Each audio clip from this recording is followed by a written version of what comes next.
New world order rising. A recent gathering of Russian President Putin, India's Prime Minister Modi, and Xi Jinping in China spread alarm in some Western capitals. Some worry this new axis further strains uneasy alliances and poses a danger to the U.S. and Western alliance.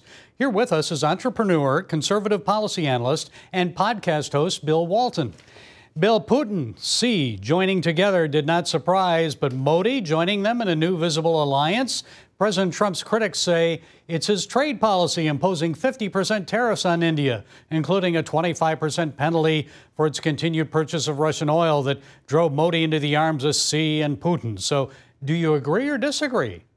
Well, the short answer is I agree. I mean, we've been moving closer to India over the last decade and making a lot of progress. And of course, you look at India, China, Russia. I mean, you've got two totalitarian dictatorships and a democracy, and they don't, on paper, have much in common. I think what they do have in common now is the trade order, which Donald Trump is imposing. And you know, the thing that's happened is that we thought that sanctions were going to cripple Russia, and their inability to sell oil in the world market would cause them to exit the Ukraine war expeditiously. That hasn't happened because both China and India picked up the purchases, and now you look at the exports or the imports that are going from Russia to India and China. It's really off the charts in the last 3-4 years, and so Trump is trying to get at that to weaken Russia.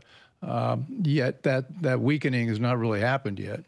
Well, we didn't see Modi join that military parade with Putin and Kim Jong-un and President Xi. He stayed out of that one. Well, the other optic was amazing. I think if you saw it, there was at one of the opening conferences or the opening reception.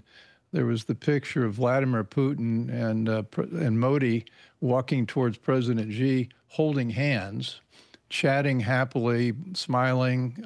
Then they joined the conversation circle with Xi.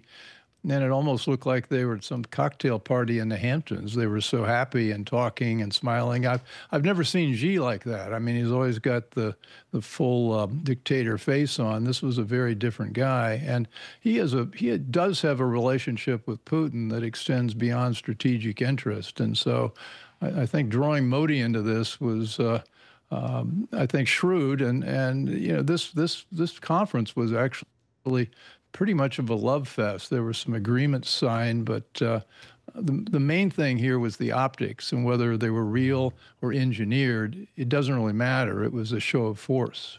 Well, Xi Jinping says he'd like to see peace in Ukraine, but he's helping to fund the war by purchasing an estimated $60 billion worth of oil from Russia this year. So wouldn't Putin be forced to the negotiating table a lot quicker if he was choked off from oil money? What do you think has to be done beyond the status quo to make that happen? Well, if China and India stop buying oil from Russia, Russia's done. It's over. I mean, you know, it's not as extensive as we sometimes think. It's only 15–20% of its economy, but that's a big number when they're already they're on the brink. And interest rates there, I think they're in the 18%, 20% range, and inflation's running about 8 or 9%. So, you know, they're hanging on, but if they lose the support of those countries, it's over. Last week at a summit in Paris, French President Emmanuel Macron had a coalition of the willing. That's an initiative where he secured a commitment from 26 countries to deploy boots on the ground or other military support for a post-war Ukraine war to prevent future Russian aggression. So in response, you know, Russia launched its largest strikes of the war, sending all kinds of cruise missiles and drones, ballistic missiles, glide bombs into Ukraine. And it seems that Ukraine and Russia are further from peace than ever, or are they? Well, it seems perverse. I mean, we witnessed Putin and Trump getting along pretty well in Alaska, and I think the feeling was that if they could get together with Zelensky, they could probably hammer out a deal. The chances of that now look like they're zero. And Putin's going back. He gave a big speech at the conference, at the summit, which re-explained this notion that in 2014, the U.S. and Britain staged a coup in Ukraine, brought in the new leadership, and have been using Ukraine as an instrument against Russia ever since that. And that's Putin's motivation for the invasion. And so he believes that, and I actually think there's a lot to that story. Well, it looks like he wants peace, but only on his terms. Bill Walton, conservative political analyst, a podcast host. I guess your podcast was on hold over the summer, wasn't it, because you're writing a book? I'm writing a book. What's it about?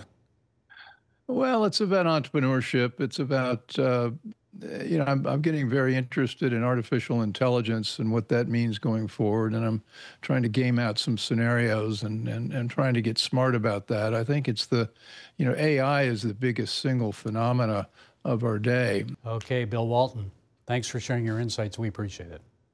Great.